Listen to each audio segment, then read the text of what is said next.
Among my favourite authors over the years is Kazuo Ishiguro. Despite the joy his works bring me, I find myself quickly running out of novels to read.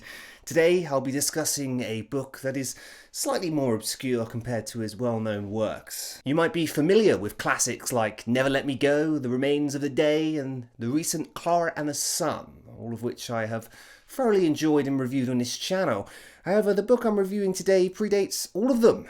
It happens to be Mr. Ishiguro's second written work, and it is called An Artist of the Floating World. Published in 1986, An Artist of the Floating World tells the story of Mesuchi Ono, a Japanese painter in his later years who is reflecting on his life and the questionable choices he has made. Set in 1984 but spanning many years prior, the book is narrated directly from the perspective of the main character, Mesuchi Ono. The narrative style is almost hesitant in its telling, with the narrator frequently questioning specific details of his memory, similar to how a person would recall conversations from long ago when remembering them in their head. This approach results in a novel that strives for honesty but also reveals the flaws of human thinking. As the narrator expresses his life solely through his own perspective, his justifications can certainly be challenged, and the stories he tells may have been perceived differently by others involved. At the outset of the book, Mesuchi Ono reminisces about a visit from his daughter Setsuko and her son Ishiro, which occurred the previous month. Mesuchi resides in a large and beautiful house in Japan, a house that has suffered significant damage during the war. The family shares concerns about marriage prospects for Ono's younger daughter, Noriko. During their conversations, it becomes apparent that despite plans for her marriage a year ago, the discussions abruptly came to an end. There are hints that the outcome was influenced by decisions Mesuchi made in his past, although the details remain undisclosed for now.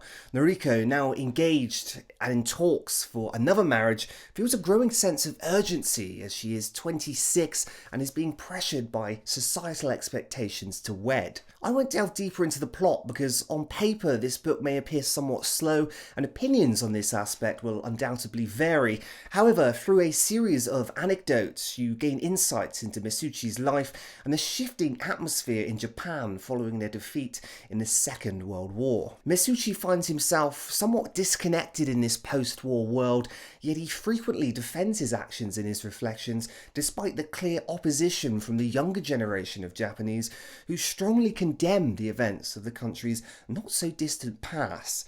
In a similar nature to Ishiguro's later work, The Remains of the Day, the central character finds it difficult to admit their part in the events past and will often defend themselves despite others' differing opinions. When we reflect on the past, especially one with troubled aspects, it is sometimes easier to evade blame and focus only on our positive aspects. Mesuchi is often guilty of this and avoids his own responsibility in Japan's propaganda division, which he used to work for, despite the moral disregard that was evident in Japan at the time. He talks of his visits with others now he is older, and there's always a slight tension between them. Indeed, one individual wishes to have nothing at all to do with him. It is only near the end of this work that Mesuchi considers his past position in a somewhat different light. This book may not be a page-turner in the conventional sense, but the writing style is, as ever, in true Kazuo Ishiguro style, heartfelt, meaningful, and beautiful. The perspective of the main character and his honest retelling of his past life creates a very strong connection with yourself. The description of his past life fading, of a city undergoing significant change, and of views no longer aligning with those that were, creates a brutally real depiction of life. It also portrays, I know it would be difficult for me to say this as such a younger man, but I have sensed it recently, a very honest perspective of what it's like to grow old and age. We all harbour regrets, and in confronting such regrets, we often skirt around feelings that are difficult to bear. It is, after all, a part of being human. This aspect of human nature and the manner in which we look back, reliving the memories in our heads, creates a piece of work that is a sheer pleasure to read, despite not having the most exhilarating story, but I would still highly recommend it, particularly to those who are fans of Japanese culture. My friends, thank you very much for watching this book review. I will have Links to my other reviews of Kazuo Ishiguro's work in the video description below. Next week I'm reading Flatland, which is a book about 2D shapes living in a two-dimensional reality, so that'll be fun.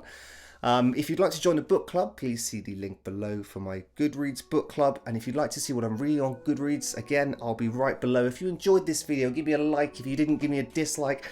And please subscribe to the channel for all the latest content. Again, thank you very much for watching. Bye-bye.